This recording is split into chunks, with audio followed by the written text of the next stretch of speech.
Okay, here we are, everybody. Welcome to the presentation. Thank you so much for being here. I tell you what, we're going to have a good show. I'm looking forward to it.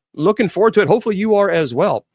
We're getting ready to go live everywhere on all of our formats. We pretty much are, practically. But all right, now we're live on everybody, and hopefully you're having a very good day. Well, we're having a rocky day here. I was talking to my friends there on TikTok. So let me give everybody a little heads up before we get into the presentations and all that other stuff. Okay, thank you, Mr. Producer. All right, so I'm in Kentucky, and we're having some really gnarly weather. It is dangerous. They are tornadoes, and it doesn't look too great. So it's pretty sketchy. So here is, we got a lot of group of weather watchers here in Kentucky. So here's the deal. We'll have to play it by ear. You know what I mean? Well, just play it by ear. And if I get a notice on my phone with a tornado warning, well, then I might have to, say, hey, folks, I got to log off. And thank you, Starla. But I'm going to hope that doesn't happen, because I just don't like I hate canceling. It drives me crazy. And I look forward to this, the paranormal show on Fridays too. It's a lot of fun. I studied for the Roman Catholic priesthood for 6 years. Received my minor orders. All right, everybody, let me give you a little bit. Let's get the business aspect of what we're doing here first, and then we'll go into the presentation. First of all, if you want to go to my website, well, you can certainly do so. It's very simple. Go to bishopjameslong.com. bishopjameslong.com. If you want to go to the church's website, that's usocc.org. All right, usocc.org. I want to remind everybody that if you want to take some classes, you can go to my website there. Also, we have a fundraiser for my friend, Bishop Campbell. He and his wife are, they have a lot of health issues. So if you want to help them, that's great. They would appreciate that. You can go, Christ created the church. Anyway, you can go to bishopjameslong.com, click on the fundraiser link. And so please consider doing that. That would be great. They would appreciate that. And that would be nice, because they're not one of these, prosperity preacher, you got to give. No, he's donated his entire life to helping people. And truly, they do. They do a fantastic job. Let me remind everybody, by the way, guys, I'll get your questions in a second. I just started the show, so just can I get through the announcements first? Anyway, for those of you who are thinking about chaplaincy, I want to throw this out for you, because I think this is important. There's a lot of people who come and they speak to me and they say, look, I really want to be a chaplain, but perhaps maybe you just simply don't have the experience or the degrees. Well, we have a program for you. So if you go to, I want you really, I'm a part of this community. They are a wonderful, wonderful group of individuals. They truly believe in what they're doing. So you can begin your journey with a personalized evaluation to uncover your unique strengths and potential. You can enjoy a detailed, individualized curriculum. I've seen the curriculum. It is incredibly detailed. It's very good, actually. And that allows you to learn at your own pace. And even if you are not ordained, they even have a program for that as well. You can benefit from a one-on-one mentorship. And the reason is because there are some organizations that require you to be ordained. That's not a problem. You can still be ordained with this organization. And I'm telling you, it's a wonderful program. You will have one-on-one mentorship with the faculty, and you have invaluable information and guidance every step of the way. And so why, if you really want to be a chaplain, and let me tell you guys, chaplains there is such a shortage. Oh, well, thank you very much. Oh, please. Thank you. There is such a shortage of chaplains. And people desperately need. Well, because why do you need a school? Well, because there's a lot of regulations that you need to know. Also, it's not just, well, I'm just going to show up and be a chaplain today. Well, no, you're responsible for obviously helping that person on their spiritual journey. And you should, thank you guys, and you should learn. Cutting corners is laziness. That's lazy. Okay, I have a calling to be a pilot. Who's going to be in the back of the plane with me having no training whatsoever? I'm not going to get my pilot license, but I want to get in the cockpit and fly the plane. How many of you are going to say, well, sure, that sounds like a good idea? That's preposterous. Just as much as chaplains should be trained. Because I have been a chaplain now for 25 years, and I'm telling you, I've seen people who were not trained, and you can tell the difference. You can tell a big difference. And quite honestly, most organizations require you to have some training before they'll even let you step foot into and rightfully so. So with this organization, you can. So if you're wanting to do this, if you have no training, they can start you as an associate chaplain, and you can work your way up to be obviously being a full chaplain with the organization. So here's what you need to do. You can email Dr. Campbell, and he'll help you. He's fantastic. He's very good with getting back. But there's the email there. For those of you on Facebook, YouTube, Twitter, and Twitch, and KGRADB Radio, it's Dr. Campbell, CAMPBELL at aahea.org. So if one of the moderators, could you guys put that in there? That I would really appreciate that. It's Dr. and then Campbell, CAMPBELL at, thank you very much. It's aahea.org. Thank you, Sister Jennifer. So email them and ask them, hey, look, you heard from Bishop Long, and that you would like to start your process. And if you have no training, that's perfectly fine. They will train you. So really, honestly, it is, being a chaplain has been one of the most rewarding experiences in my life, truly, honestly. And I tell you who needs, let me tell you, nursing homes are desperate. I mean, desperate for chaplains. They are begging.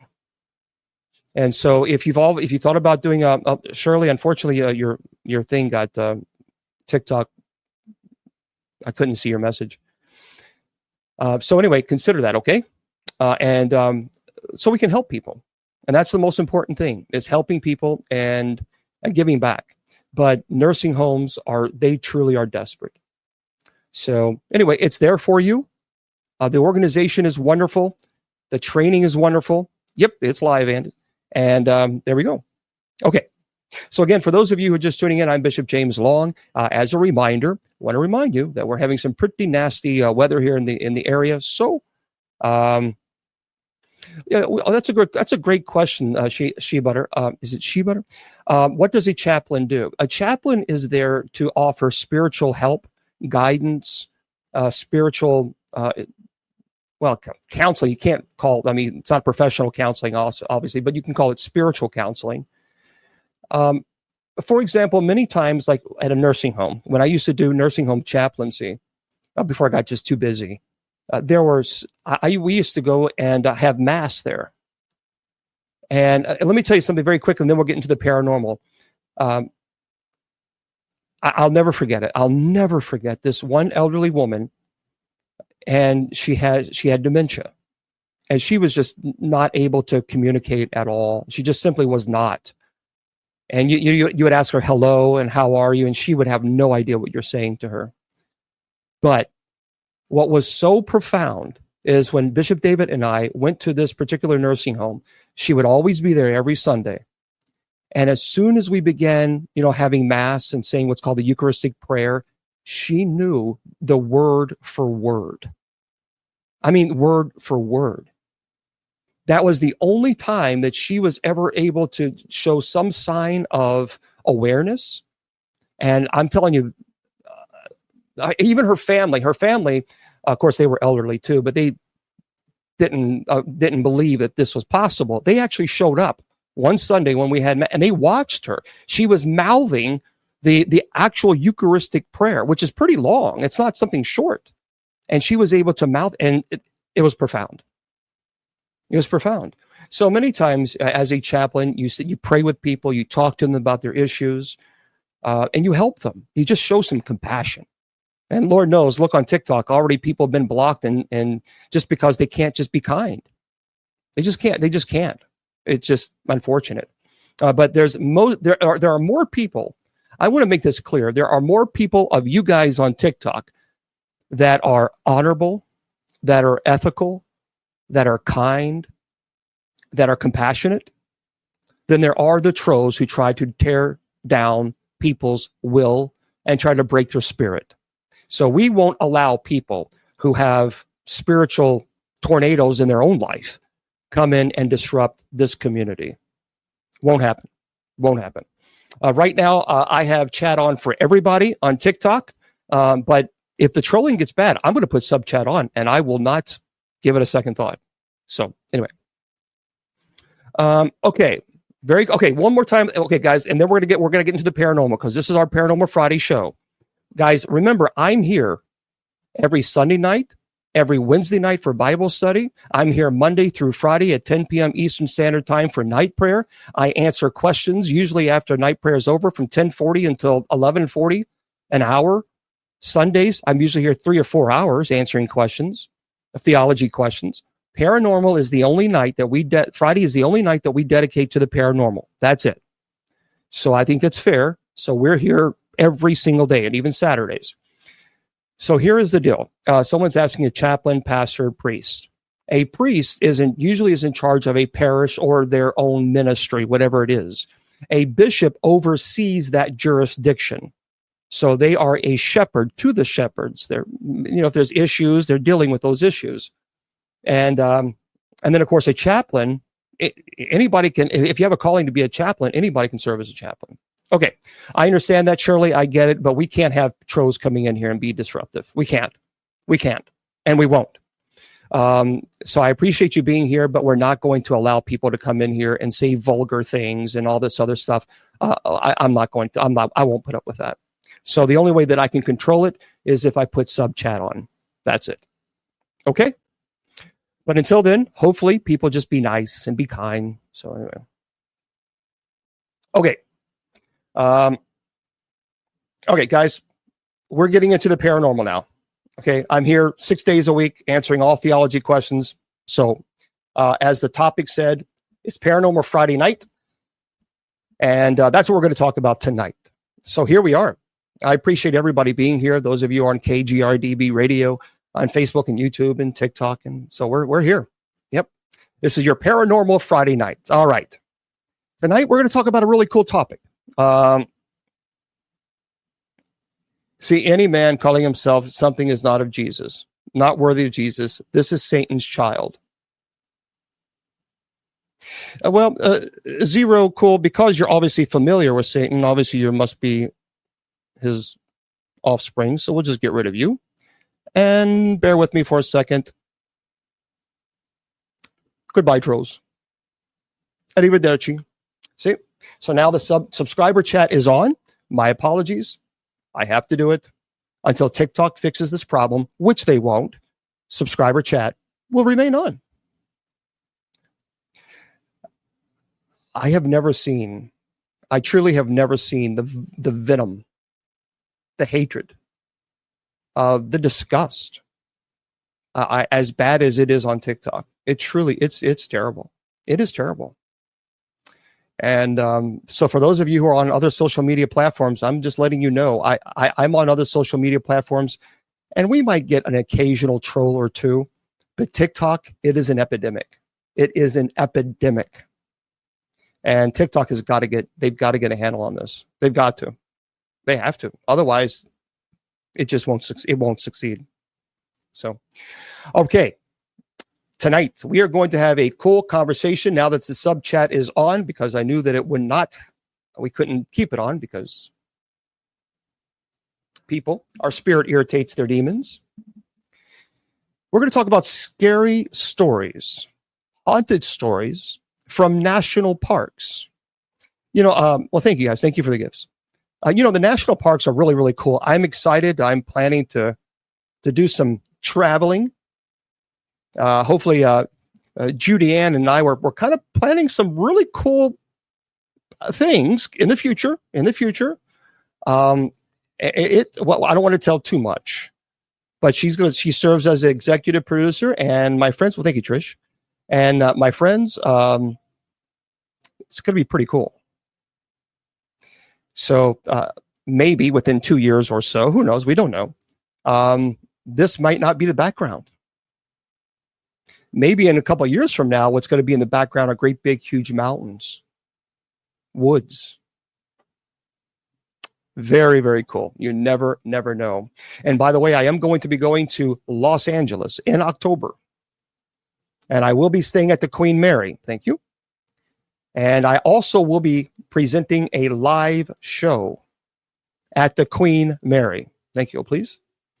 So that's going to be a pretty amazing. And I'm going to be staying at the most haunted room the night before. And so when we go live, the next day, we're going to talk all about what we experienced. So that's going to be a lot of fun. I'm looking forward to that. Again, that's in October. It's a little bit of time away, but nonetheless, it's going to be very cool. All right. Let's first open with the Grand Canyon National Park. We all know the Grand Canyon. Yep, Shirley, I understand. Blame it on the trolls. Blame it on the trolls. They ruin it for everybody. And I can't allow them to continue being so disruptive. I can't. I won't. And so, well, you saw it. You saw it for yourself. Okay. At 277 miles long, 18 miles wide, and 1 mile deep, the Grand Canyon is truly an awe-inspiring sight. But the park has much more to offer. Historic sites, fantastic heights, beautiful views, and ghosts. So here perhaps are a few that you may want to keep an eye out for if you ever go to the Grand Canyon. So the first story, again, for those of you just tuning in, we're talking about haunted national park stories. The El Tovar Hotel in the Grand Canyon South Rim. Thank you, Chris. So legend has it that several years ago, a confused guest of the El Tovar Hotel approached the front desk. "Where's the holiday party?" asked the guest. "What holiday party?" asked the equally confused front desk clerk. "Well, the employee in the hallway invited us to a big holiday ball here at the hotel," insisted the guest. "He was all dressed up in fancy period clothes from the 1900s. "I'm sorry," said the clerk, "there is no holiday party, nor is there a gentleman dressed in period clothes working here." So who was the fancy dressed man? Well, from the guest description, the hotel employees are pretty sure it was none other than Fred Harvey, the founder of the Harvey Company and the designer of the El Tovar. This was no isolated ghost sighting, by the way. Guests and employees frequently report seeing Mr. Harvey strolling the hallways and gazing at the canyon from El Tovar's front stairs. That is pretty cool. So it's called El Tovar. If you ever want to go there, perhaps maybe you can see the owner or the person who created the hotel. That's pretty neat. Okay. And again, just remember, these are all stories, true stories of people who have experienced ghosts and even demonic issues at some of these locations as the national parks. The next story is the Wailing Woman of the Transept Trail. This is the Grand Canyon, the North Rim. Now, as an avid hiker stepping into the Transept Trail at Grand Canyon's North Rim, beware of the chilling legend that haunts those ancient pathways, known as the Wailing Woman. Her anguished cries pierce the eerie silence of the canyon. It's a haunting reminder of the sorrowful past. Here's what happened. In the 1920s, this tormented spirit lived among the living until tragedy struck with a merciless hand. As the sun set on that fateful date, her beloved husband and innocent child ventured into the wilderness, only to meet a gruesome fate at the hands of the unforgiving terrain. Unfortunately, their lifeless bodies lay broken and forgotten, lost to the depths of the canyon. Consumed by grief and madness, The wailing woman's anguished cries echoed through the night as she searched in vain for her lost family. But her desperate search led only to despair, driving her to commit the ultimate act of sorrow. So now many people say she is wandering. She wanders the transept trail. Her mournful wail, by the way, evokes a bone-chilling presence that will make your blood run cold. Many people claim that if you walk in the transept trail, especially when it gets a little darker at night, you will hear this bone-chilling wailing. But beware, for should you cross paths of the wailing woman, her spectral agony may become your own. I actually got to speak to a hiker who, as I sent out, just an inquiry about if anybody ever been at this location. And this one gentleman who is an avid, he is a hiker through and through. He absolutely is convinced that he heard this wail, this bone-chilling wailing. Some people thought it might have been coyote, but he's there all the time, and he said he knows the difference between a coyote and this was something different. Could it be residual? It could. Now, for those of you who don't know, there is intelligent haunting, and then there is residual. Now, I know there are some people that are so convinced that every single thing is a demon. It is not. My first time I investigated was 35 years ago. I've investigated thousands of locations. And I am saying, as clergy, as an exorcist, not everything is demonic. It just simply is not. And anybody who actually works cases will tell you the same. So there is residual energy. Residual energy, for example, if you've ever gone to a battleground, and an ancient battleground, and sometimes you will see like soldiers, but they make this loop, and you can clearly see like that they're soldiers. As a matter of fact, I think there was a video out on one of these where you could just see these soldiers looping, but there's no intellect there. It's just residual. Now, intelligent haunting is when they are there. Yeah, Gettysburg is when they they know they are there, and they know you are there, and they interact. That's a different world altogether. This sounds like it could be residual. It's like a loop, a memory being placed. Residual, think of this. Have you ever gone to an old building and you just feel that energy? Many people say that's residual energy. Okay, here's another story. The cavern spirits. The Grand Canyon is in the west. So deep within the boundaries of the Halapai Indian Reservation lies a sinister secret that chills the very marrow of those who dare to venture into its depths. So, absolutely, Dr. Campbell. The largest dry caverns in the United States, the Grand Canyon caverns, hold a dark and foreboding mystery that transcends the realms of the living. So the whispers of the restless spirits of Native Americans echo through this expanse, their ethereal forms appearing in fleeting glimpses to those who dare to seek them out. So a miner who had passed away many, many years ago, trapped in eternal torment, many people say stalks the shadows. His spectral presence sends shivers down the spines of the bravest souls. So in the dead of night, when the world is cloaked in darkness, the caverns, many people say, come alive with eerie activity. People claim you can hear disembodied voices. Disembodied voices is when you can actually hear it with your ear. So disembodied voices murmur unsettling secrets. Unseen hands hurl stones with malevolent force. So many people say, journey through these haunted halls of the Grand Canyon caverns where the veil between the living and the dead grows thin, and the line between reality and nightmare blurs into obscurity. I have spoken to a couple people who have been to this location as well. They do swear that sometimes they can hear what they would describe as Native American chants. Even tribal drum beats.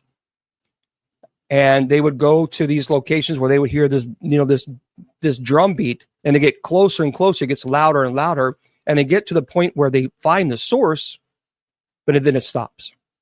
The drum beat completely stops. Pretty interesting. And again, for those of you who are wanting to know, that is the Cavern Spirits, the Grand Canyon West. Okay. The next one is Tales of Women in White. So within the rugged terrain of the Grand Canyon, a spectral presence lurks. Its haunting sobs echoes through the desolate North Rim. See, the tale originates from a fateful day in the 1920s, unfortunately, when tragedy befell a helpless family. As the storm clouds gathered ominously overhead, like it is in Kentucky, again, I want to go into deeper in this conversation. Well, thank you about this. What happened with this lady? There was a father and son, so they were the ones that went to the Transept Trail, and I mean, really, it was in a flash of horror. They plummeted to a grim demise. And park rangers, by the way, park rangers and hikers alike have borne witness to her ghostly form, and even otherworldly presence that materializes at the edge of perception. Her cries, park rangers have said they have heard these like wailing cries down in the valley where no one would be. And it haunts the very air with a chilling intensity and freezes the blood in one's veins. So again, that is the Transept Trail. And if you're going to go there, you need to understand, you might come across a wailing woman. But if you go to this, there are some people say that she was angry because her loved ones were never found. And there are some people that are convinced that if you're not careful and you're trying to help this person who seems to be wailing, that they're actually leading you to your demise, to the same terrain that caused her husband and her son to fall through, that all of a sudden you would lose your footing. And so be careful. Okay. Oh, that's interesting. So Shirley says on average, about 2 to 3 people pass away each year from falls over the rim of the Grand Canyon. However, a more recent analysis indicates that falls are the second leading cause of death in the park, with 40 deaths occurring between 2007 and 2023. So this averaged to about 2.4 deaths per year from falls. Okay, let's talk about Yellowstone, place I've never been, but one day I will visit. And hello, everybody. Welcome. I appreciate all of you guys being here. Again, we are talking about haunted, scary stories from our national parks. And we do appreciate everybody being here.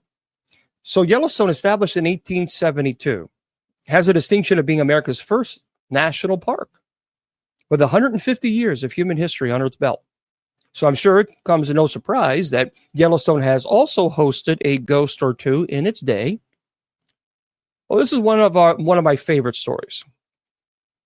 And it's kind of, so just beware.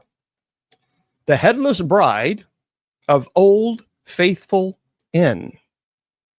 So deep within the historic Old Faithful Inn lies the chilling tale of the Headless Bride, a vengeful spirit who roams the crow's nest in search of her lost head and seeking retribution. So the mere mention of her name sends shivers down the spines of employees, for she is a haunting presence that becomes ingrained in the very fabric of the inn. So here's what happened. The story speaks of a forbidden love that ended in tragedy. In 1915, a young woman of privilege defied her father's wishes by eloping with a servant, only to face a violent and abusive marriage. Night after night, the wails of the inn echoed with the fierce arguments as the husband squandered their wealth on gambling. Well, one fateful night, the husband vanished in a fit of rage, leaving behind a trail of fear and suspicion. And as days passed without his return, the staff concerned turned to dread when they discovered the wife's headless corpse in the secluded confines in the crow's nest, a grim testament to a gruesome fate. So to this day, the spirit of this headless bride lingers within the inn, and her ghost form, it's a reminder of the unfinished tale of betrayal and horror that unfolded within its walls. And as the night descends upon the Old Faithful Inn, a sense of unease settles over those who dare to tread its haunted corridors. For the vengeful spirit of the headless bride roams in search of justice, and her lost head is a macabre reminder of the darkness that dwells within. For me, I would say this sounds certainly very demonic. No question about it. Can a demon attach itself to these types of stories to entice? Certainly can. And I'm sure, thank you for subscribing, and I'm sure people have, unfortunately, went to this location in search of this ghost, if you will. The next, Yosemite National Park. Good old Yosemite. Yellowstone, of course, is beautiful, but Yosemite. Grouse Lake. Grouse Lake is at the end of a 4-mile moderate hike on the west side of Yosemite National Park. The lake is beautiful, but it's also home to a restless spirit of an alleged Native American boy. So it's believed that the Grouse Lake, the ghost, allegedly, was first discovered by Galen Clark, Yosemite's first park ranger. Quote, "Have you gentlemen come across a wounded animal?" asked Clark. "I heard its frantic crying, but I didn't find it." "That was no animal," said one of the hunters. "What you heard was a spirit." So the men went on to tell Clark a long time ago, a Native American boy fell into the lake and drowned. And in the chilling depths of Yosemite National Park lies a tale dripping with fear, whispered in hushed tones around flickering campfires, of course. Well, deep within the shadows of Grouse Lake lurks a sinister presence, its haunting cries piercing the stillness of the mountain air. It is said that the Grouse Lake ghost, a malevolent spirit born of tragedy, was first stumbled upon by Galen Clark, again, the park's inaugural ranger. So this is the story. On a fateful autumn day in 1857, as the leaves turned fiery hues and whispered secrets in the breeze, Clark ventured toward his beloved Grouse Lake. Yet as he drew near, a bone-chilling wail, akin to an agonized owl or of a wounded creature, rent the serene atmosphere. And frantically searching for the source of this unholy sound, Clark found not an eerie silence that gnawed at his very soul. So retracing his steps through the shadowed woods, Clark encountered a camp of indigenous hunters, their eyes alight with ancient knowledge. And inquiring about the mysterious cry that had plagued his senses, Clark was met with a dread-soaked revelation that froze his blood in his veins. So again, the hunter spoke of a tragic tale from ages past. It's a young Native American boy lost to the icy depths of Grouse Lake and now cursed to roam the land as a vengeful spirit. So the ghostly boy, they warned, wept with a sorrow that chilled the very core of the living. His anguished cries echoed through the forest. It's a siren song luring unsuspected souls toward the murky waters where he dwells. Now, legends whisper that those who venture too close to the lake risk a fate far more worse than death itself. It's a watery grave embraced by ghostly hands. If this sounds somewhat familiar, some people actually say that this story was really taken to inspire Jason Voorhees. Of course, they changed it up a little bit, but Jason Voorhees, Friday the 13th, a little boy went out and swim, and the counselors were not there to pay attention. Well, in this situation, to this day, brave hikers speak of ghostly wails emanating from the accursed Grouse Lake, their voices trembling with fear and reverence. Thank you, Jessica. And is it the mournful keening of a lost soul forever trapped in limbo between worlds? Or could it be a sinister warning from beyond the veil, a harbinger of doom for those who dare to tread its haunted shores? Again, I think in this situation, something more sinister. So should you find yourself drawn to the mysterious depths of Grouse Lake, I think you should heed this cautionary tale. For in the heart of Yosemite's dark embrace, where the veil between the living and the dead grows thin, the Grouse Lake ghost awaits. Its anguished cries, a chilling reminder of the perils that lurk in the shadows of this untamed wilderness. I was able to go and find a few stories from people who expressed fear when they were kind of camping out in that area. And they have also expressed that they heard this like screaming toward in the Grouse Lake, but they were very familiar. Thank you, please. They were very familiar with the stories. So yeah, they didn't want to pursue or go any further. Steve Banff, I'd have to see your, I don't know when, where. Okay. Now the Rocky Mountain National Park. So Rocky Mountain National Park, at nearly 358 square miles of mountainous splendor, Rocky Mountain National Park is famous for its sweeping views of the Colorado Rockies and fresh mountain air.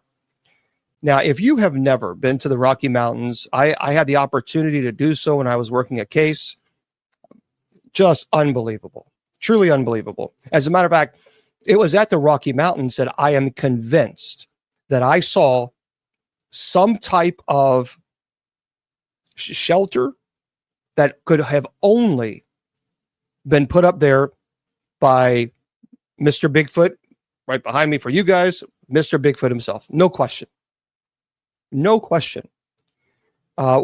Because there were tree trunks, there were trees that were completely pulled from its very roots and was put, by a bigger tree, and clearly someone was making some type of shelter. These trees, something very strong. There was no axe marks. They pulled it from its roots. That was pretty Biff, I know. Okay. So listen to this. If you're a horror fan, you may also know that Rocky Mountain is home to the famously haunted Stanley Hotel, the very place where author Stephen King got his inspiration for the novel The Shining. But this and Flora Stanley aren't the only ghosts that hang around the Rocky Mountain National Park. So there is the spirits of Grand Lake. So the eerie expanse of Rocky Mountains National Park lies sinister, secret, harbored by the majestic Grand Lake. So long ago, the Ute tribe met a terrifying fate at the hands of their adversaries in a brutal ambush on its shores. Thank you. So as the men valiantly fought to protect their loved ones, a haunting tragedy unfolded. And no, Steve, I don't remember that. So the unsuspecting Ute women and children seeking safety in a canoe were met with a treacherous twist of fate as a malevolent wind capsized their vessel, condemning them to a watery grave. The spirits of the lost souls now linger in the mist-shrouded mornings, their spectral forms, their ghostly forms, emerging to beckon unsuspected visitors to join them in the depths of the cursed waters. Steve, I appreciate, I'm trying to do a show, so you can send me a message and we can chat, okay? So dare you venture near Grand Lake, where the whispers of the departed echo through time, promising a bone-chilling encounter with tragedy and horror. Have any of you guys ever seen this? Have you ever been there? The Grand Lake at Rocky Mountain. Anyone ever experienced that? No. So if you guys have you been to? If anyone's ever let me know if you've been to the Grand Lake at the Rocky Mountains, because I'd be kind of curious. Actually, I'd be curious if any of you have been to these locations and experienced something. Oh, gotcha, Steve. Okay. Okay, great. All right, Steve.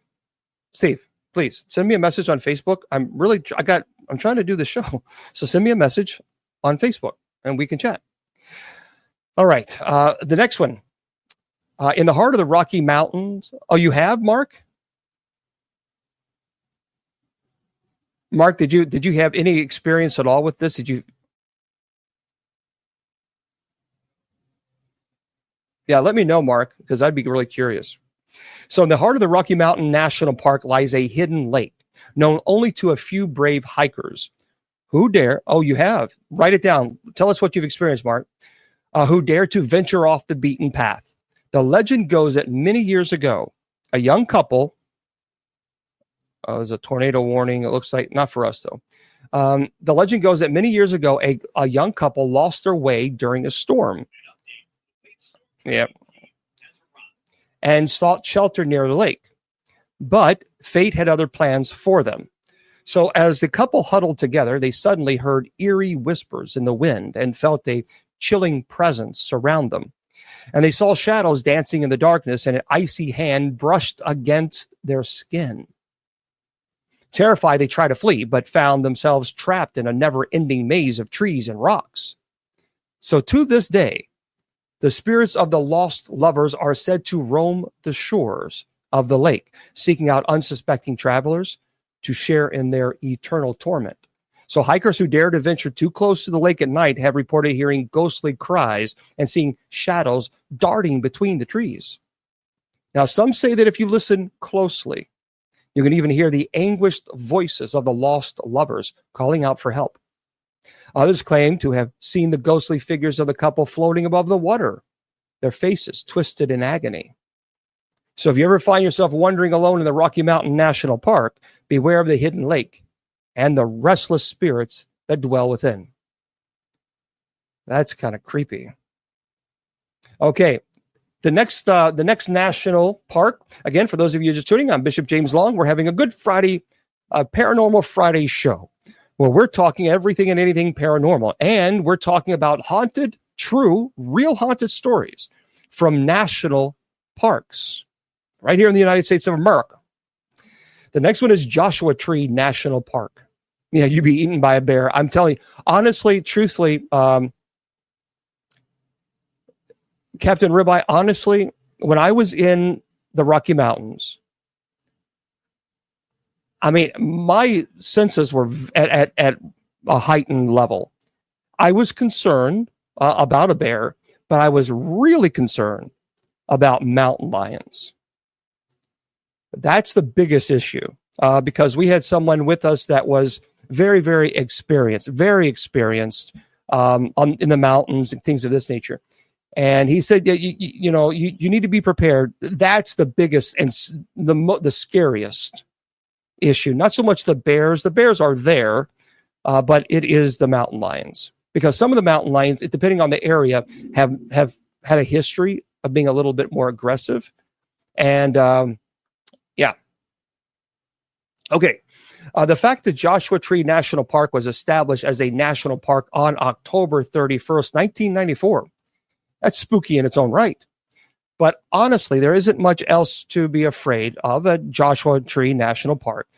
Thousands of artists, musicians, and creatives flock there each year because of the inspiration that the desert's rock formation bring. I've never been to the Joshua Tree National Park, but I think one day, Judy Ann, we're going to have to put this on the bucket list of the Burning Man. That would be a very fascinating event to see. So, in fact, one musician hasn't left despite the fact that he passed away in 1973. So this is what it says here. The spirit of Graham Parsons, that's the person's name. See, Graham Parsons, a musical virtuoso known for his haunting melodies, once found solace in the desolate embrace of the Joshua Tree Inn. It's an eerie sanctuary where time seemed to stand still, enveloped in the whispers of legends and the shadows of the past. So in the dead of night, amidst the echoing chords of guitars and the scent of other things and desperation, Parsons met his tragic end. His frail body succumbed to the lethal embrace of substance he shouldn't have took, sealing his fate on September 18th, 1973. So a macabre twist awaited as his father sought to reclaim his remains, only to be thwarted by loyal companions who spirited away his corpse into the heart of the desert. So there, under the watchful gaze of a blood-red moon, they fulfilled his final wish with a twisted ritual, setting his earthly vessel ablaze in the fiery tribute to the forsaken spirit. So anyway, yet the echoes of Graham Parsons refuse to be silenced, his ghost presence haunting the Joshua Tree Inn with a mournful melody that chills the soul. So guests speak in hushed tones of phantom serenades and others, the lingering scent of a cigarette smoke that even defies explanation. He was a chain smoker. Oh, thank you for letting us know. Okay, yeah, tornado watch in eastern Kentucky. And those brave enough to linger in the shadows may find themselves face to face with the ghostly figure of Parsons himself, a specter clad in shadows and regret, whispering tales of woe and longing beneath the indigo sky. So if you go to this inn, if you're there, many people have claimed that sometimes they will hear music that's not being played. Many times they smell the cigarettes, and there's no one smoking. Interesting place. Now, the next one, I know I'm going to butcher this. The Cuyahoga. I hope I'm saying this right. The Cuyahoga Valley National Park. That's right. Yes, we know. So Ohio's Cuyahoga Valley National Park is one of the lesser discussed national parks. I didn't even know this was. Can you share what you think some people's energies stay left behind? Well, here's the deal. There's a lot of people who say that everything is a demon. Thank you there, JD. I just disagree that everything is a demon. I just don't. As a matter of fact, Scripture even talks about how the apostles thought that they were seeing a ghost. It says that in Scripture. When Jesus was walking on water, they were terrified and they thought it was a ghost. After Jesus was crucified and was resurrected on the third day, they were terrified because they thought they were seeing a ghost. In the fact, Jesus even had to tell them, give me something to eat, because he even said, ghosts don't have flesh and bones as you see that I have. If ghosts did not exist, Jesus would say ghosts don't exist. That's not what he said. So I think the issue is this. I think that heaven is not forced upon us. Heaven, I think, is presented to us. We know that free will exists in heaven because Lucifer freely chose to reject God while in heaven. So therefore, free will must exist.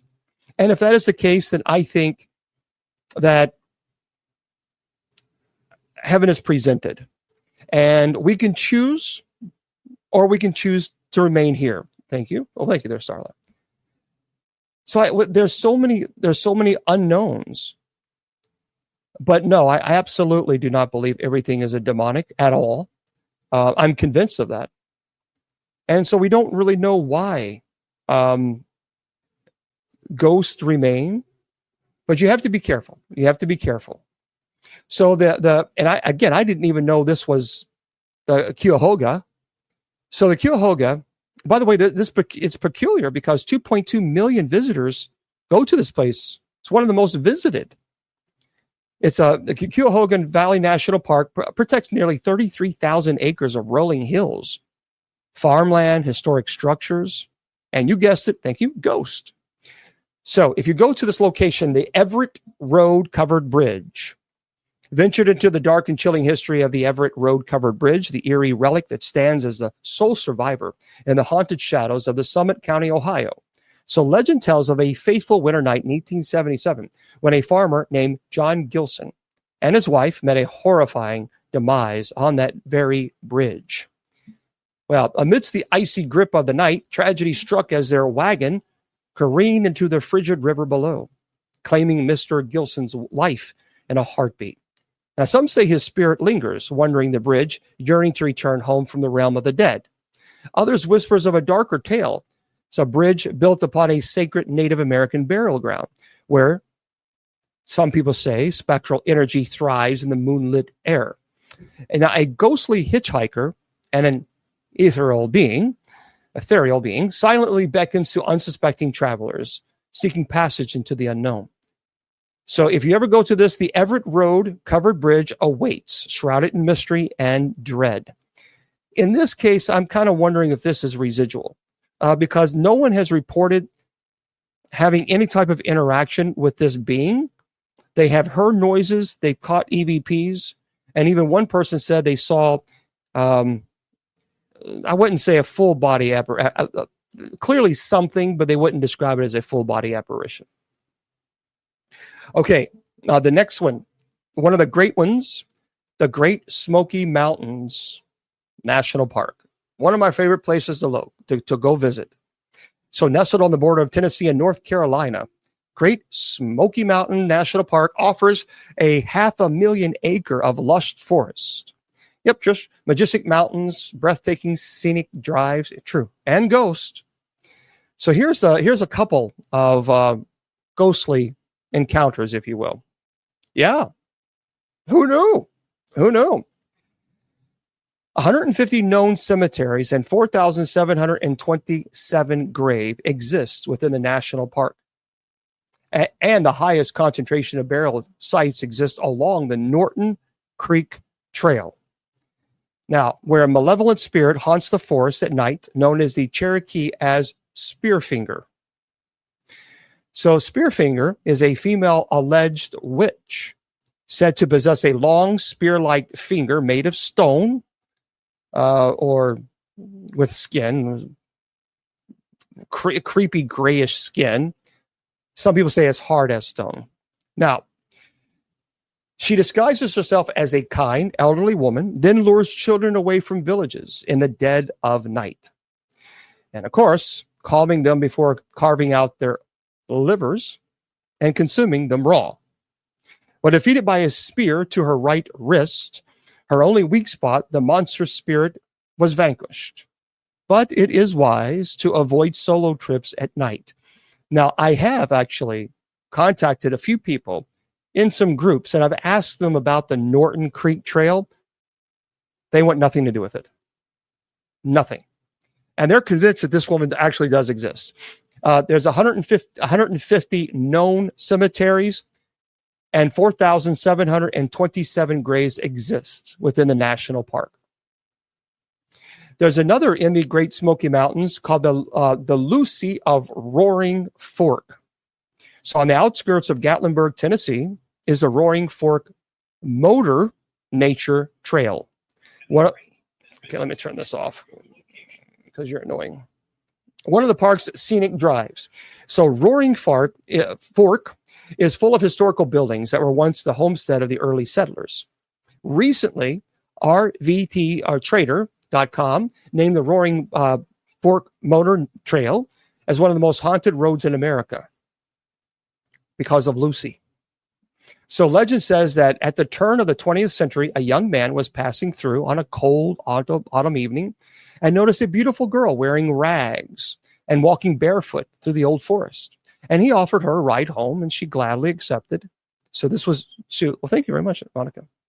And after dropping the woman off at home, the young man went about the rest of his journey, but he couldn't stop thinking of his beautiful hitchhiker. So the next day, the man returned to her home. And when her mother answered the door, the young man asked for her. He says, quote, "I gave Lucy a ride home last night, and I would very much like to see her again," the young man said. "That's impossible," said the mother. "Lucy passed away in a fire years ago." Now, to this day, visitors on the Roaring Fork Motor Nature Trail, say that fast, quick, 5 times, report seeing the ghostly form of a beautiful barefoot woman wandering along the road, hoping for a ride home. Yeah, you might want to check this out. I wish I would have known that, because I would have, when I went there last time, I would have been right there. Yes, Steve, please stop. I don't want to block you, but please stop. So Roaring Fork Motor Nature Trail. Yeah, it's a Roaring Fork Motor Nature Trail. Okay. The next one, this one, a lot of people swear that this place is haunted. The Mammoth Cave National Park. Now, that's in Kentucky. So twisting dark caverns and narrow passageway await those who visit the world's longest cave system found in Kentucky. Back in the 1840s, the cave was home to a tuberculosis sanatorium, which we know is Waverly Hills. And even the cave actually was used too. A server named Alfred, assisting Dr. Cronhan, reported, "I used to stand on that rock and blow the horn to call them to dinner. And there were 15 of them, and they looked more like a company of skeletons than anything else." Occasionally, visitors to the cave would encounter ghoulish patients in hospital gowns, coughing and shuffling along the passageways. I had no idea that Mammoth Cave was even used as kind of like a hospital for, if you will, tuberculosis patients. Of the 15 that stayed in the cave, 5 would pass away. Their bodies were laid out on corpse rock before being removed. Many have reported these patients never left their final resting place. Very interesting. The next case at the Mammoth Cave is the ghost of Stephen Bishop. So deep within the foreboding shadows of Mammoth Cave National Park lures a presence that has sent shivers down the spines of even the bravest of souls. Some who dare to venture into the endless expanse of over 400 miles of underground tunnels whisper in hushed tones of the chilling encounters with the otherworldly. So known as the most haunted natural wonder in the world, the spectral echoes of the past intertwine with the creeping darkness, creating an atmosphere of dread and uncertainty. Among the phantoms that drift through the twisting passageways, one figure stands out. Among the rest, the ghost of Stephen Bishop, a figure from the depths of history. Well, thank you. So Bishop's spirit is said to linger in the cavern's depths, if you will. His presence is a reminder of a bygone era where the cave was ruled by shadows and secrets. As a former slave to the cave's owner, Bishop's formidable strength and prowess as a guide elevated him to legendary status among those who ventured into the subterranean realm. But in the depth, Bishop's spirit remains bound to the echoing chambers, a guardian, if you will, watching over the eternal darkness. His ghost forms, allegedly, people say this, they've seen like shadowy mist, a phantom guide from a forgotten age. Tales, many people say that they see his ghostly apparition, a spectral figure that materializes in the flickering torchlight, instilling a sense of unease to those who behold him. Thank you. And as the whispers of the past intermingle with the present, the ghost of Stephen Bishop serves as a spectral reminder of the mysterious and terrors that lie hidden within the depths of Mammoth Cave. Now, I have spoken to people who actually have been to Mammoth Cave, and they absolutely swear that they saw this mist that appeared, in their perspective, it looked like it was forming a human being. That's what they said. I've been to Mammoth Cave a couple times. I've never seen that. It's a beautiful location, but I never saw that. Okay. The next, Olympic National Park. So Olympic National Park, the Lady of the Lake. So deep within the eerie confines of Olympic National Park in Washington lies Crescent Lake. And again, if you've been here, please let me know. A hauntingly beautiful yet dread-filled body of water. Judy Ann spent time there. Judy Ann, did you ever this is interesting. Shrouded in a chilling fog of mystery and sorrow, this lake holds a sinister secret that sends shivers down the spine of anyone who dares to tread its murky shores. Oh, Judy Ann says it's spooky. Well, here's the deal. In the year of 1937, the ghostly tale of Haley Latham Illingworth unfurled its dark tendrils within the walls of the Lake Crescent Tavern. A beloved waitress, Haley was ensnared in a tumultuous marriage with the cruel Mr. Monty Illingworth, a man whose malevolence knew no bounds. So on a fateful night, Haley vanished without a trace. Her husband, callously spinning a web of lies to conceal his sins, as he fled to distant California with a new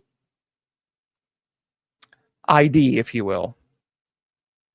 So 3 harrowing years later, the lifeless body of Haley emerged from the cold depths of Crescent Lake, a grim testament to the horrors that lurk beneath its tranquil surface. The tormented spirit of the forsaken waitress now roams the lake's edge. It's a ghostly wrath eternally mourning the tragic fate that befell her. And park rangers and even unsuspecting visitors have glimpsed her ghostly form. It's a specter of grief and despair, and her forlorn cries echoing through the midst of a grim reminder of the darkness that dwells within the heart of Crescent Lake. Very interesting. So now Judy Ann has been there, and she's absolutely convinced. She says it is creepy.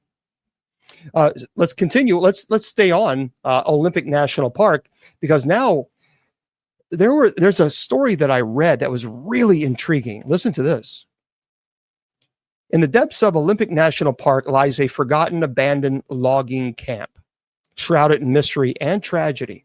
So decades ago, a group of loggers began working in the remote wilderness, cutting down ancient trees, disturbing the natural balance of the forest. As the loggers continued their relentless destruction, strange, unexplainable events began to occur. Visions of shadowy figures darting between the trees, eerie whispers echoing through the mist, and the sensation of being watched from the unseen eyes haunted the loggers each night. Well, one by one, the loggers started to go missing without a trace, their screams piercing through the stillness of the forest before fading into the night. Thank you. Well, local legend whispered of a vengeful spirit known as the ghost of, thank you, Claudette, the ghost of the clear cut, who sought retribution for the desecration of the land. And those who dared to venture into the abandoned logging camp spoke of seeing a ghostly figure clad in tattered flannel and wielding a rusted logging axe, and lurking among the rotting stumps and decaying machinery. The ghostly apparition would vanish into thin air, leaving behind an eerie chill that lingered long after it had gone. And to this day, hikers and campers swear, well, that are brave enough to explore the depths of Olympic National Park's forgotten logging camp, tales of encountering the ghosts of the clear cut, a restless spirit bound to the land by anger and sorrow. Other people say that they have been there, and they swear that they will see either red eyes or even green fluorescent eyes that are quite large, looking right at them, that's hiding in the forest. Now, those who dare to venture too close to the site are said to hear the echoes of the past, the anguished cries of the loggers who met their fate in the dark heart of the forest. This is a true story.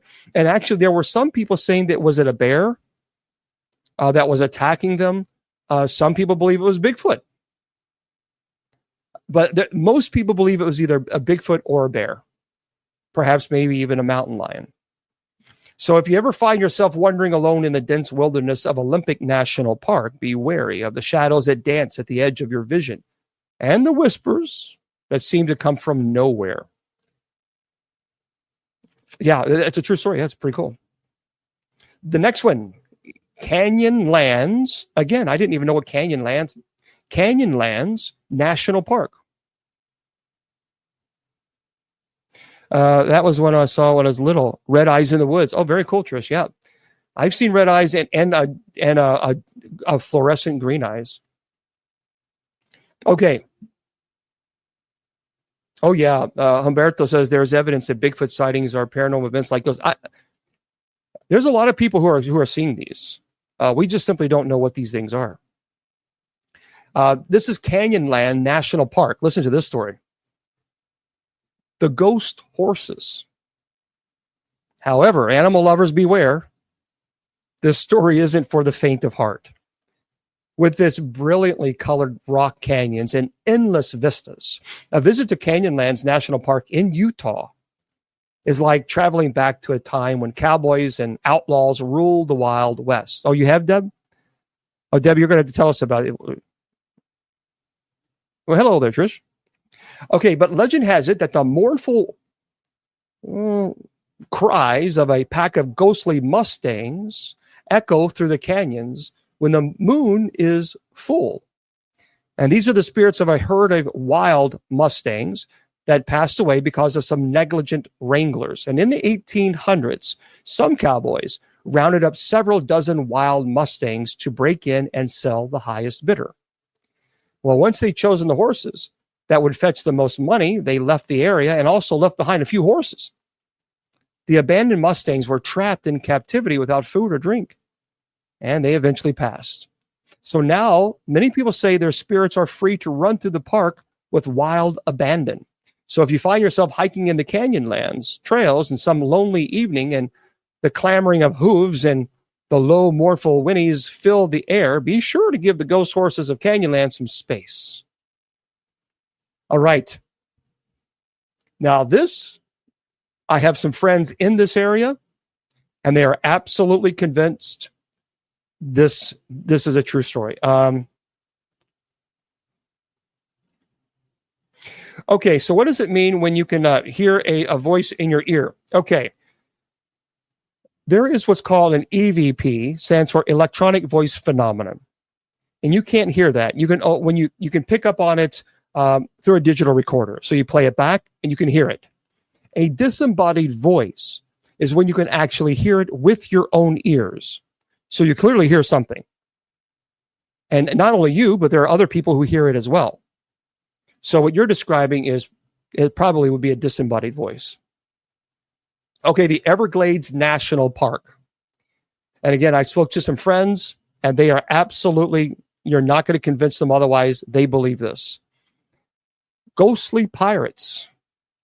So deep within the dense, shadowy thicket of bald cypress trees, where the air hangs heavy with a stench of decay and the sound of ghostly whispers echo through the murky waters, lies the bone-chilling tales of the ghost pirates of the Everglades. So this is a legend, a sinister legend, shrouded in darkness and mystery. Whispers of a time long forgotten when a malevolent pirate ship, adorned with tattered sails the color of dried blood, prowled the waters with insatiable greed. So their haunted eyes fixed upon a helpless merchant ship. So the pirates pursued their prey with a relentless fury that could only be matched by the wrath of the underworld itself. But the tables turned when the cunning merchant captain led his vessel into the treacherous labyrinth of the Everglades. It's a cursed realm where the boundaries between the living and the dead blur into oblivion. So as the doomed pirates ventured deep into the heart of the swamp, driven mad by hunger and desperation, their tormented souls were consumed by the unforgiving wilderness, condemning them to a fate worse than death. Now, as the eerie glow of moonlit bathes the twisted branches in this haze, the ghostly pirate ship drifts aimlessly through the fog-laden waters, cursed to forever haunt the Everglades as a grim reminder of the price that was paid. I have some friends that are in this area that are alligator hunters. They will not go in the Everglades at night, especially where allegedly haunted activity occurs. You cannot, no matter what, you cannot get them to go. And these are people who've been, who's been there for quite some time. They will not go there at night at all. Okay. The Badlands National Park. We got a few more. Okay. Have you ever heard of the Badlands National Park? There is the Badlands Banshee. This is crazy. So deep within the foreboding expanse of the Badlands lies a malevolent entity known as the Badlands Banshee. Oh, Janelle, did you hear about this? Oh, very cool, Trish. Okay. So veiled in mystery and menace, this banshee is a spectral figure Oh, you have. A banshee is kind of like some evil, evil. So she's a spectral figure of ethereal beauty and chilling dread. Whispers of her origins range from the ancient spirit to vengeful specter. Oh, I'm going there? Oh, great. But her monstrous presence is undeniable. As twilight descends upon the desolate landscape, the banshee's haunting wail pierces the stillness, striking terror into the hearts of all who hear it. Her ghostly form glides to the shadows with a grace that belies her sinister intent. See, her spectral presence foreboding and otherworldly. But beware, for the banshee is not alone in her malevolence. At times, she is accompanied by ghastly companion, a skeletal figure that revels in the macabre. Its eyes, empty eyes, gleaming with a malevolent light, and together they stalk the unwary, seeking to ensnare them into a horrible trap. And yeah, a lot of people say that you're cursed if you hear them. Now, those who have encountered the Badlands banshee speak of her insidious tactics, luring unsuspecting travelers to their doom with the promises of hidden wonders. And should you find yourself beneath the starlit sky of South Dakota and you hear the banshee's earthly cry, flee, run away. Otherwise, you become another victim of her insatiable hunger and despair. So yeah. Oh, you're close to the Black Hills. Okay, and this also is in the Badlands National Park, the watchdog. So deep within the eerie, desolate expanse of the Badlands National Park lurks a sinister entity known only as the Badlands Banshee. So as darkness envelops the watchdog Butte area, a chilling presence descends, shrouded in tattered rags, with hair as wild as a howling wind. The ghastly specter materializes before unsuspecting hikers. She has hollow eyes, filled with a malevolent glare. Now, whispers of the banshee's haunting visits tells of her cryptic gestures, incomprehensible utterances, desperate plea lost on those who cross her path. So frustrated by their ignorance, she unleashes a bone-chilling scream that pierces through the stillness of the night, and her spectral form contorting in a ghastly display before vanishing into the shadows. But this is another banshee. Beware, for the banshee is not alone. She also has another figure. This banshee is another banshee, but it's a younger version of her, another female. And some people, hikers, have experienced that when they come to, like if you're walking and you see them, you're not supposed to say hello. There's two women. One is like a mother. One is like a daughter looking thing. And they have tattered rags. They have no shoes. Their hair is hanging down. You can't really see their faces. Very pale. And you need to go the other way, because if you don't, then once the mother starts screaming, then the daughter starts screaming. And they said that the piercing is so horrible that it almost, like one person said, it almost felt like it busting their eardrums. And they're screaming. So a banshee is a female spirit from Irish mythology. It's believed to wail and shriek as a warning of impending death in a family. It's said that hearing the banshee's cry is like foretelling of someone's imminent passing. In folklore, the banshee is often depicted like a ghostly figure with long hair wearing a white gown. Now, in this case, if you hear the banshee in the Badlands, it's your impending doom, not someone else's. That's pretty crazy.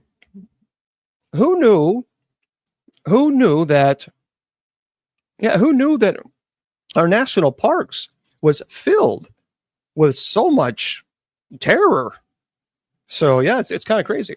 Okay, we will try to I'm going to put the chat on for everybody on TikTok. Just be kind. Don't troll. Don't be nasty. If you're going to be nasty, then I'm going to put sub chat back on for the rest of the night. So just be nice. That way everybody can chat. How's that? All right. So there you go, friends. That is our fun-filled, exciting. Yeah, it's pretty cool, isn't it? This is a weird. I don't know. Yeah, I can give it 3 minutes. Oh, Nancy, you are being very optimistic. I like that. Okay. Listen to this. This is an interesting story. I don't know if you've seen this, but I saw this video. Could it be fake? Well, yeah, but I don't know. I don't know how they would. You can just, Blue, you can just give them a call. Okay. Absolutely. And these are alleged true stories. Yes, and Bigfoot. Yep. Judy Ann picked up our little Bigfoot.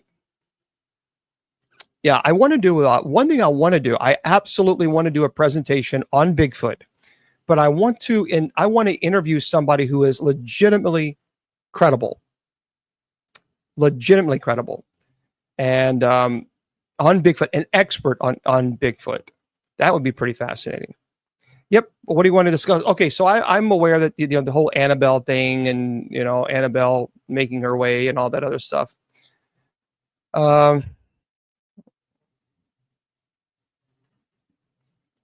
Alina says that you stayed at the Queen Mary and your husband had a sleep paralysis there. Okay.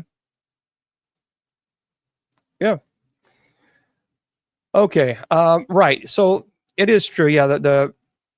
It's on tour across the United States. I don't know where it's next, or where it's going next. And a lot of people are talking about the Annabelle doll. And so,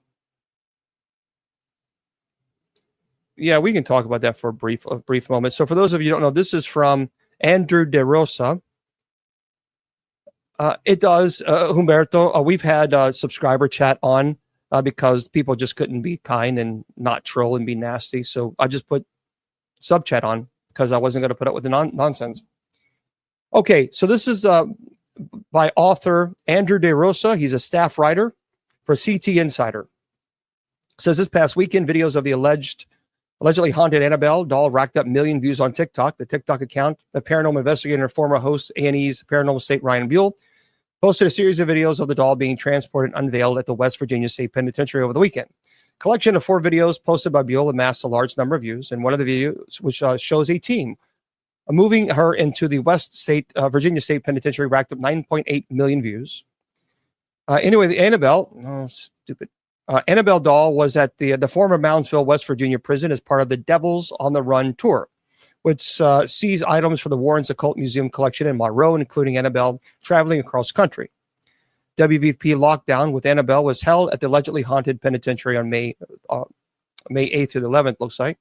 Other places you can find Annabelle: New Orleans, San Antonio, Illinois, Pennsylvania, and Kentucky. The Annabelle doll was given as a gift to a Hartford nurse in 1970. Once she brought it home, she and her roommates report unexplained behavior. And so it went to Ed and Lorraine Warren. So, I don't understand. I mean, they certainly they have a right to take it to locations, and if people want to see it, they have a right to say nope or say yes.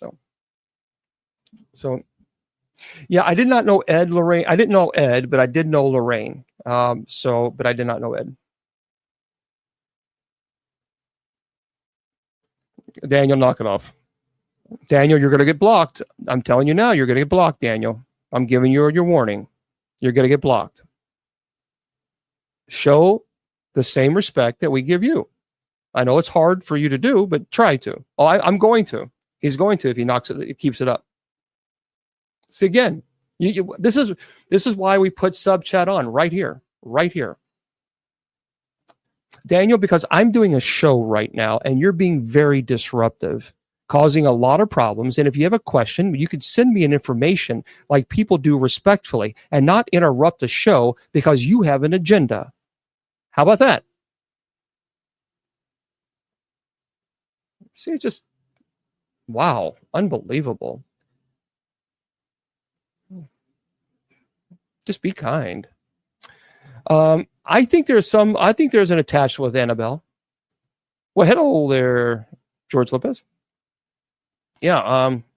Okay, Daniel, you are a toxic human being and you're not doing anything good. You're actually doing everything bad and you should be ashamed of yourself, but you're not. Goodbye. Be blessed and be blocked. Sub chat on for the rest of the night for TikTok. Told you. Told you. Sorry, folks. Sub chat, it will remain on for the rest of the night. I'm not going to turn it off. So that's the way it's going to be. They won't stop, and TikTok won't fix this problem. They won't fix it. They just won't. So yeah, this is how disruptive it is. So sub chat is on, period, and I'm not changing it. And send me a hate message on TikTok, and I'll block you as well. This is a really interesting thing. A video of alleged giant anaconda sparks controversy and debate. Yeah, be blessed and be blocked. Well, I don't know. There's a lot of reasons. Well, thank you, Shanice. There's a lot of reasons why. Oh, that was very nice, Tracy Ann. Demonic entities will attach themselves to particular objects to entice an individual. Like, for example, the doll that I have that was on the Legion of Exorcists show. I've talked about this before. The mother became obsessed with this doll. I mean, obsessed. Even to the point where she wasn't even listening to her husband. And she said, if I had to put a second mortgage on the home to buy that doll, I was going to buy it. It became an obsession. And so she had done some things, when she was in her younger years that perhaps she shouldn't have done. And the demonic waited and waited and waited until the best opportune time. And that's when the demonic showed up. And people forget, when you do things, there are consequences for this. And so that's what happened with her, at least. As far as the Annabelle, I don't know the whole history as far as why the demonic was attached to it. It is possible that when they first bought the Annabelle, the original people, that they could have already had a demonic infestation issue in the home. So we just don't know. Okay. Yeah, it's live, Betsy. There's over almost 300 people in here. So yeah, it's live on TikTok. I just have sub chat on, and it's going to remain on for the rest of the night. Okay, listen to this, guys. Hold on. TK Randall writes, there's a video of an alleged giant anaconda sparks controversy and debate. Helicopter footage of a giant snake in the Amazon has recently gone viral online, but not everyone is convinced. Reports of an enormous snakes in the Amazon rainforest have been documented for centuries. Early explorers of this vast and inhospitable region claim to have witnessed giant anacondas, measuring over 50 feet, and local villagers have described specimens even larger. What today the giant anaconda is recognized as a very real animal, though documented specimens have never exceeded 30 feet in length. Now, some experts believe that larger specimens genuinely did exist, but such creatures are now extremely rare due to deforestation and other human activities. Sometimes, however, a piece of evidence comes along that makes you wonder. Well, there is a footage, and you can go online, which was recently shared on Twitter or X, and has since gone viral, appears to show a particularly massive, this is humongous, this massive anaconda swimming across the Amazon River in the middle of the rainforest. Trouble is, nobody's quite sure if the video is actually real. Many suggesting that it is instead a hoax, produced both CGI or generated using artificial intelligence. And sure enough, the clip does seem a little wonky. It's a shame, too, because it would be good to see some concrete evidence that really large anacondas still exist in the Amazon. Sadly, though, the particular video is most likely not the evidence that we're looking for. I saw it. I got to be honest with you. All you got to do. So what I did is I went to giant anaconda, and then I typed in like helicopter, So giant anaconda helicopter. And you can find them everywhere. The videos everywhere. I am thinking, honestly, I think this is CGI or some type of artificial intelligence. I don't buy it. It is interesting. It's not a very long. In fact, I'm watching it right now.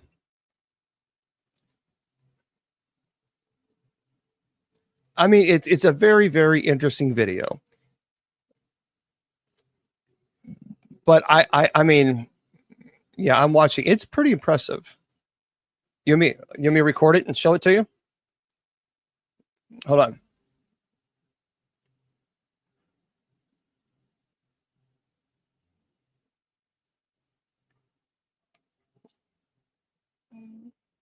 So I'll record it a couple times. I'll let you see it. Okay. So let me show it to my friends there on TikTok, and then I'll show it to you guys. Well, I messed up there, didn't I? I'm naturally blonde. Bear with me. It didn't record it right. Hold on one second, everybody. I'll do it again. Or you can go do it. You can go do it. So just type in giant anaconda helicopter and you'll see it. It's pretty interesting. But again, I'm kind of thinking this is, I don't think so. Okay. Yeah, it looks AI. I mean, but I honestly, it's really, really impressive. Send it to me. Oh yeah. Yeah, you shouldn't burn it. Yeah, if you have something like that, send it to me. And then I would walk you through, the blessing of your house and things like this. Okay, have you all heard of America's lost colony? The Roanoke Island. That is a mystery. It truly is a mystery. It's very interesting. It is a very interesting mystery. But listen to this. Again, T.K. Randall wrote this. Mystery of America's lost colony may have finally been solved. Exactly what happened to the 118 colonists who settled in Roanoke Island in the late 1500s has long remained a mystery. And according to historical records, in the late 16th century, 118 colonists from England settled on the island of Roanoke, and which is now North Carolina. Things weren't easy for the colonists, however, and they soon found themselves short on supplies.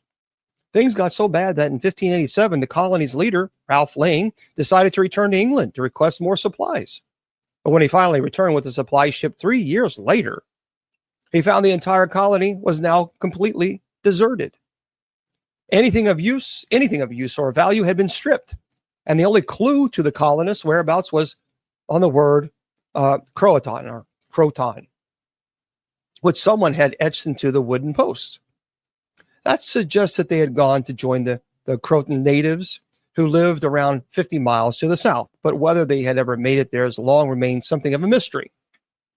Well, some stories suggest that the colonists had been unalived by hostile natives, while others maintain that they had been attacked by the Spanish or had passed away from disease. Now, though, excavations on Hatteras Island, the home of the Crotons, I think I'm saying it right, has yielded definitive evidence indicating that the lost colonists actually did make it there after all. This comes in the form of a hammer scale dating back to the 1500s. It's a sure sign that the colonists must have reached the island, as the natives did not have metalworking technology at that time. The hammer scale shows that English settlers lived among the Crotons on Hatteras and were ultimately absorbed into their community. Archaeologist Mark Horton told Mail Online, quote, once and for all, this smoking evidence, I can't say the other word because you're not supposed to say that in TikTok, answers any questions about the supposed mystery of the lost colony. Croatoans. I got you, Starlet. Croatoans. So there it is. Thank you. So now we know. We know what happened, the lost colony. They officially went to the Croatoans, and it is now settled. Allegedly. Now, could the Croatoans, I mean, they haven't found any remains, so it seems likely that that makes a lot of sense. So that's pretty cool. Interesting. Oh, look, I do a little puzzle. There we go. So it is interesting. We have finally figured that out. That's, I think that's pretty cool. It's nice when you have, like, especially when you have history like this. It's okay. Something appears to be moving beneath the surface of Venus. Oh, that's pretty interesting. Now, I know our Mr. Producer behind the scenes, he's a sky watcher. And he has he goes live many times on TikTok, and he puts his little telescope, if you will, up so you can see the beautiful Mr. Producer, or if you're still paying attention, or if I've not put you to sleep, let everybody know your TikTok name. That way they can follow you, because he will, play some music, and they'll have a telescope outside and sky watching. You can sky watch. So he really loves that. So let's see what if he puts it in private chat. Oh, well, I didn't put him to sleep after all. Bill Skywatcher. All one word. Bill, Bill, Sky Watcher. Yeah. There you go, guys. So if you're on TikTok, make sure, all one word. Thank you, guys. Bill Skywatcher. It's really cool. It's really cool. I was watching it the other day, and he was playing some really cool music, and 80s music, which is actually the real music. And you can also, he has a camera there, and you can see the sky. So really neat. So Bill Skywatcher, all one word on TikTok. Head on over there. But this is interesting. Well, thank you, guys. Listen. TK Randall again writes this, and he says, something appears to be moving beneath the surface of Venus. Scientists now believe that the subsurface of Venus might be a lot more active than previously thought. Now, with surface temperatures exceeding 860 degrees and crushing atmospheric pressures that are more than 100 times those found in our own planet, the conditions of Venus are undeniably hellish. And while landing a probe on the surface has long proven to be particularly challenging, back in 1989, NASA did launch Magellan, an orbiter capable of mapping the surface of Venus, not by landing there, but by peering through its thick atmosphere from space using a synthetic aperture radar. Now, more than 30 years later, scientists have discovered something in Magellan's data that could upend everything we know about both the surface of Venus and what lies beneath it. That's a doctorate of ministry.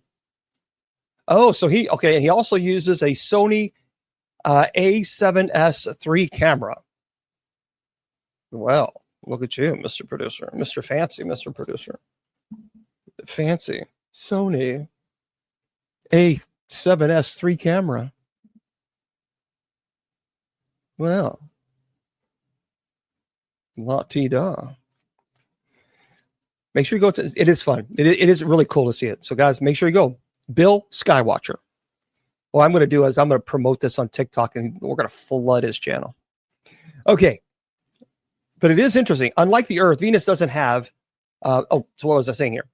So now, more than 30 years later, scientists have discovered something in Magellan's data that could upend everything we know about the Venus, the surface of Venus and what lies beneath it. See, unlike the Earth, Venus doesn't have plate tectonics, but peculiar deformations visible on its surface have now suggested there is some sort of substance movements going on there.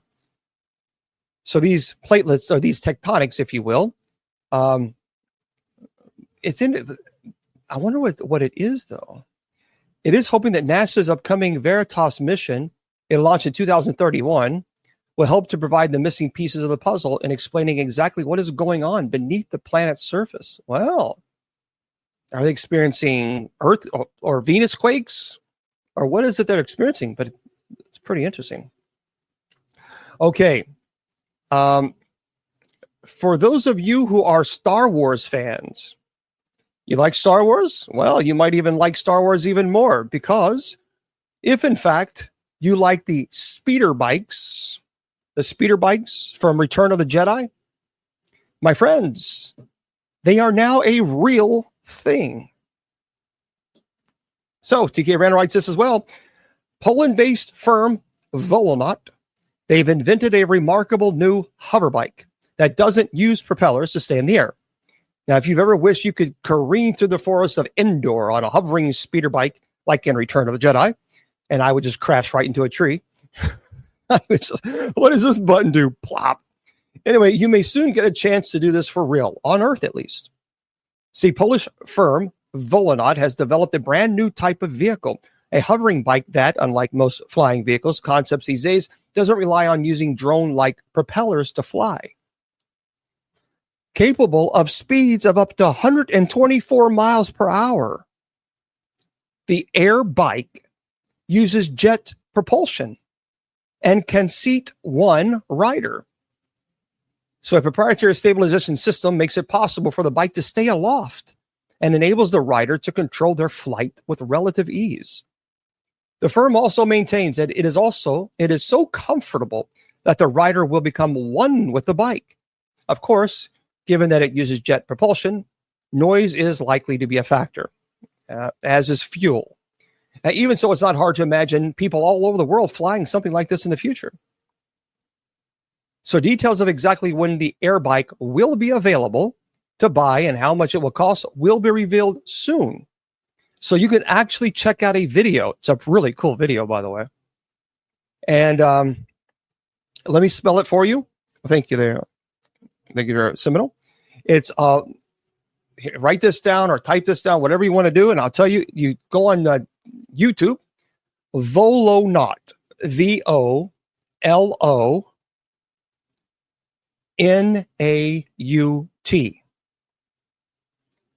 Okay, so it's VOLONAUT. Yep, that is air bike. So you just type in a Volonaut air bike, and it is pretty cool. But this guy's driving in the woods. But that's a pretty cool story there. So if you're a big fan of it, then you know what? I think it's something that you might want to consider. However, you guys know that I'm not a big fan. Well, I shouldn't say I'm not a big fan. I'm concerned about AI. I'm also concerned about, what they're creating these humanoid robots. Hello. This is a crazy story. Not yet. But there some information will be coming out soon. But listen to this story, guys. This is kind of cray-cray. Mr. Randall writes this, and he says, a viral CCTV footage shows the moment a factory robot suddenly freaks out, starts flailing around madly. Humanoid robots will undoubtedly become commonplace. That's true, and not too distant future, especially given the recent advances we've seen in artificial intelligence and robotics. Not everyone, however, is too thrilled with the idea of sharing the world with these walking automatons, and this recent viral clip, which shows CCTV footage recorded at a factory in China. Thank you for subscribing. It shows two men working to activate a humanoid robot hanging next to them when all of a sudden the contraption completely freaks out, starts flailing its arms wildly all over the place. The men can be seen struggling to get the machine back under control as it continues its epic tantrum. So news outlets have since reported that this Unitree H1 robot, a type of full-size bipedal humanoid robot capable of walking around untethered and completing various tasks. It's not clear what exactly went wrong with this particular unit, but the robot, I swear, this sounds like Terminator.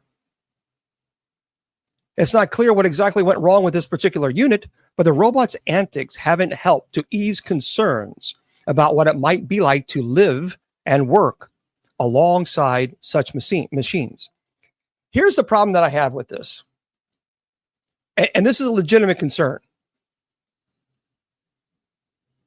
So these robots, these humanoid robots, are eventually going to be in people's homes. There's no ifs, ands, or buts about that. Here's the concern that I got. They are robots, which means they are technology. And if it is technology, then I say it would be pretty easy, or not easy, but I would say that it's someone could hack into that system, perhaps maybe install a virus in it.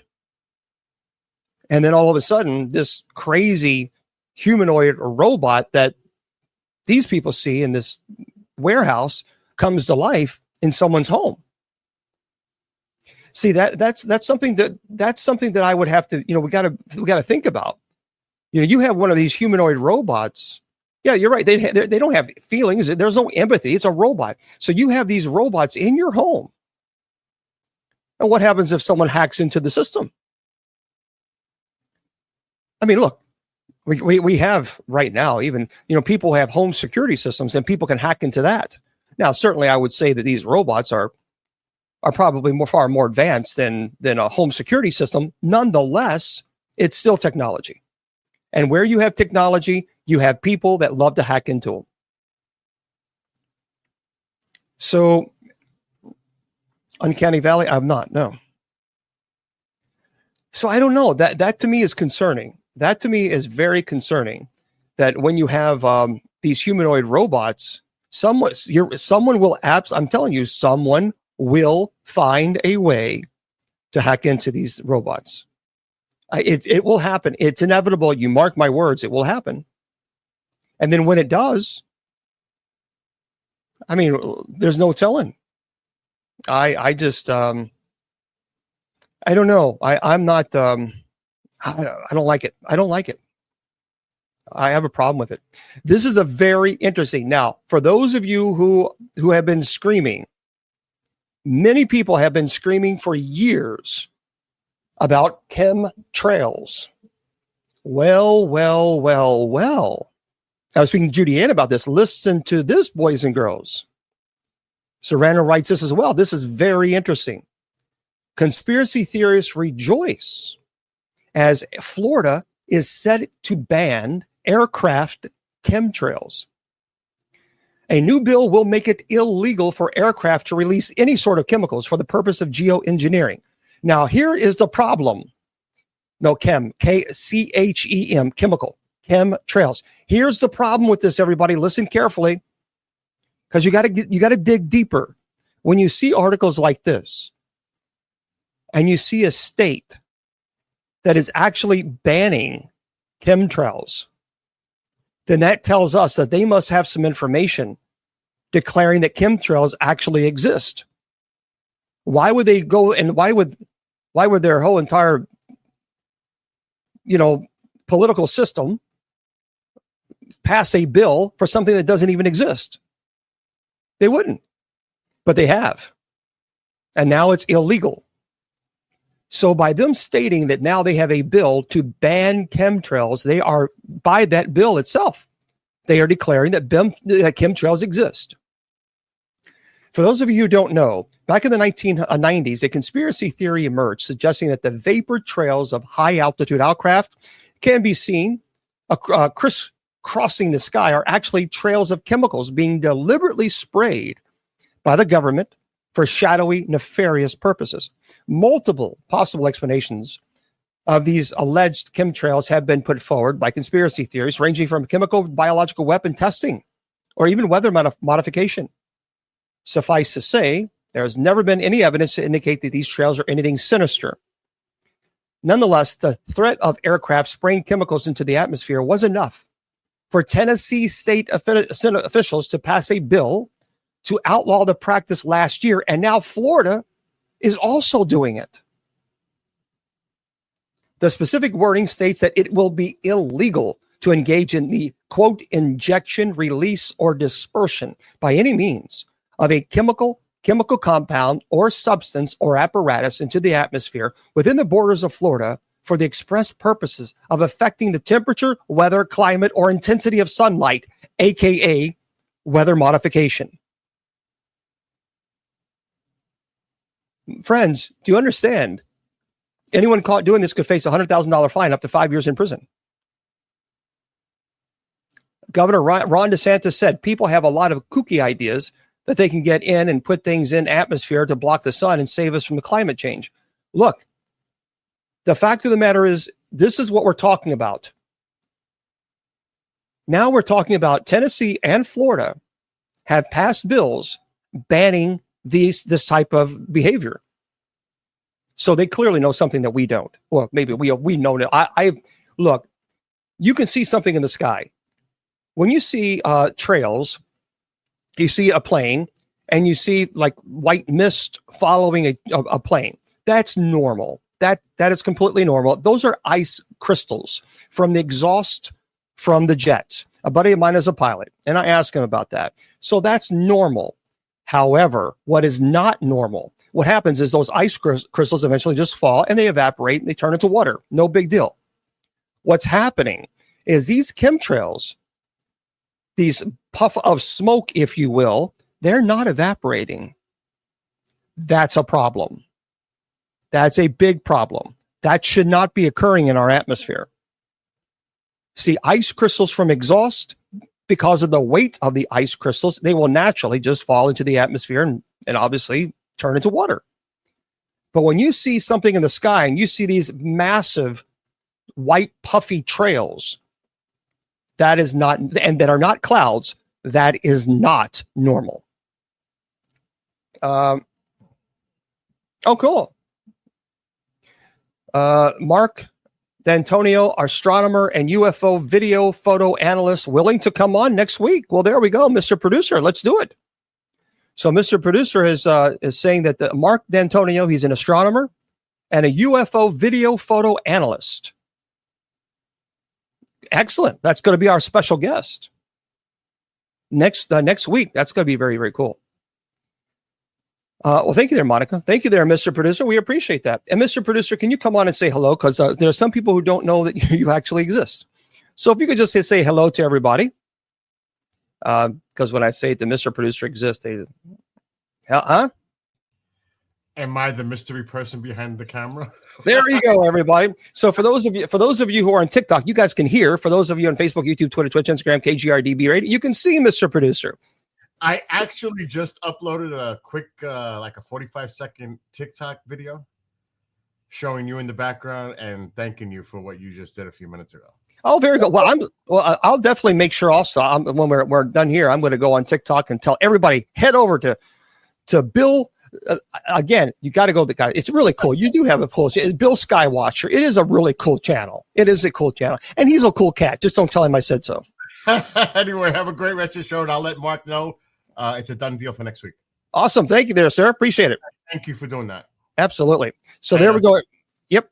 So Bill Skywatcher, everybody, got to make sure you go over TikTok, and he also does a lot of biking. So if you like biking, he shows some videos on his biking too. So it's pretty cool.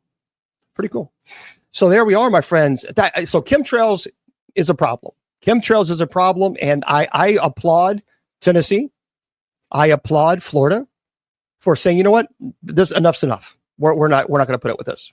Okay, for those of you who are listening to this on podcasts, I say good night to you guys. Remember, we are always having this on podcasts, but of course you can also watch it on all other channels as well. So let me close them out, and there we go. So we'll make sure we do that for you guys, so you guys can watch it or listen to it later, or watch it on KGRDB Radio, or however you want to do it. And we got some other very cool some news eventually down the road on. So we're excited about. I'm actually more probably excited than they are. So some pretty cool news about the KGRDB Radio, and Yeah, so we're looking forward to that. So anyway, we're going to be here. Don't forget, everybody, we're going to be here in 1 hour from now. We have night prayer coming up. So we would love for you guys to, to join us. And we start the chat at 9:50 p.m. Eastern Standard, and then we go live at 10 p.m. So my friends there on Facebook, YouTube, Twitter, Twitch, Instagram, and Rumble and KGRDB Radio, thank you there, Michelle. Remember, I tell you, your value does not decrease based on someone's inability or refusal to see your worth. You're priceless, and don't let anybody tell you or convince you otherwise. Good night, everybody.